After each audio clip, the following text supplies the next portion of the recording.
you ask the question, who delivered Israel from Egypt, some passages will say God, Elohim. Some passages will say Yahweh. Some passages will say the angel. Some passages will say the presence. Which one is it? And the answer is, yeah.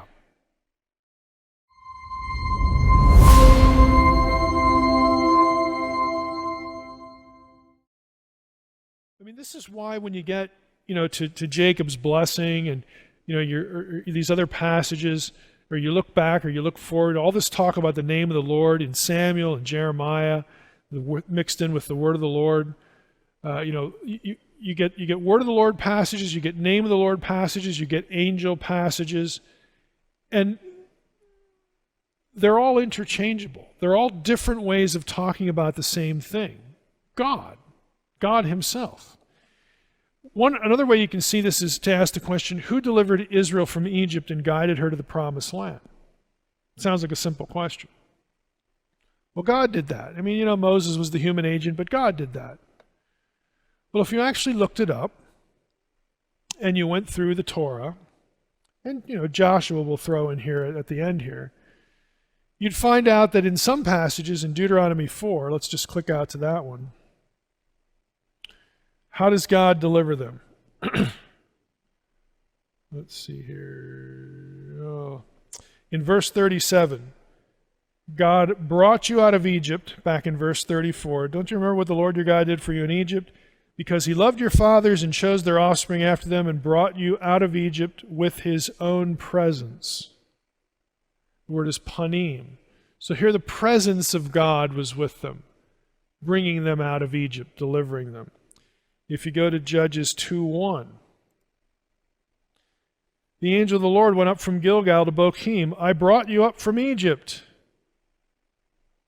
brought you into the land that I swore to give to your fathers. Notice the first person language and the very explicit statement that the angel says, I brought you up from Egypt.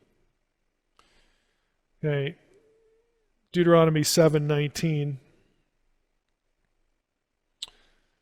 Great trials that you saw, the signs, the wonders, the mighty hand, the outstretched arm, all referencing the plagues of Egypt, by which the Lord your God brought you out.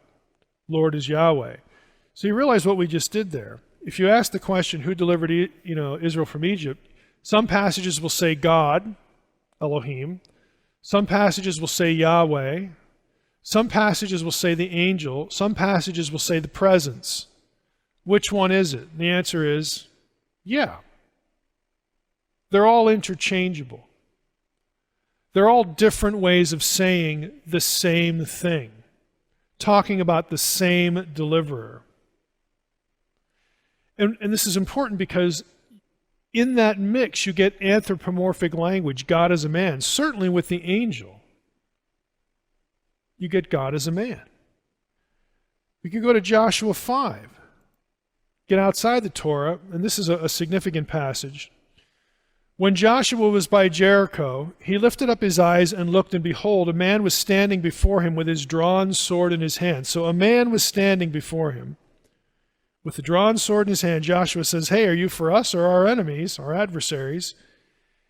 And he said, no, I am the commander of the army of the Lord. Joshua falls down on his face and worships, and said to him, what does my Lord say to his servant? And the commander of the Lord's army said to Joshua, well, first, take off your sandals from your feet, for the place where you are standing is holy. Now, where have we seen that language before? If I hover over the cross-reference, Exodus 3, yes, the burning bush. God says that precisely to Moses. Take your sandals off your feet, because the place where you're standing is holy ground. Same thing here. But now it's the captain, the commander of the Lord's host, the Lord's army. You say, well, it doesn't say that's the angel of the Lord.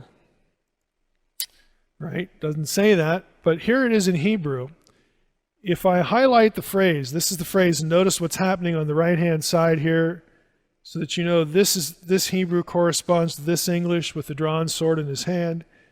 If I highlight that, and I'm going to select it, and I'm going to search the Hebrew Bible, we get that description in two other places. Here's Joshua 5. We get it in Numbers 22:23, which is the angel of the Lord. It's the Balaam incident, Balaam and his donkey. The angel of the Lord, stops Balaam and his donkey. The angel, the donkey is the one who sees the angel of the Lord standing there with drawn sword in his hand. And we get it in 1 Chronicles 21:16. This is the judgment of David with David's census. When the destroying angel it's the angel of the Lord. It's right there in the text with drawn sword in his hand. Elsewhere in the parallel passage, and there's a relationship between 1 Chronicles 21 and a passage in Samuel where you have the same story told from two different perspectives.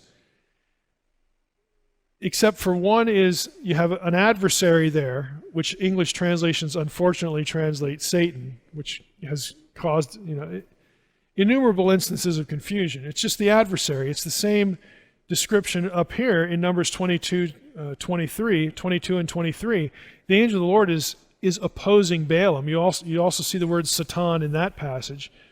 You get it right down here in 1 Chronicles 21. The point is that it interchanges the angel and Yahweh between the two passages. And the angel of the Lord is the one there with the drawn sword in his hand. It's the same angel who said, "I'm the God of Bethel." It's the same angel that Jacob in his prayer blurs with God himself. Okay, this is who Joshua runs into. Joshua has an encounter with God as man. Take your shoes off, because the place where you're standing is holy ground. That's burning bush language, where who was in the bush? The angel and God. Again, all of these things, network together theologically.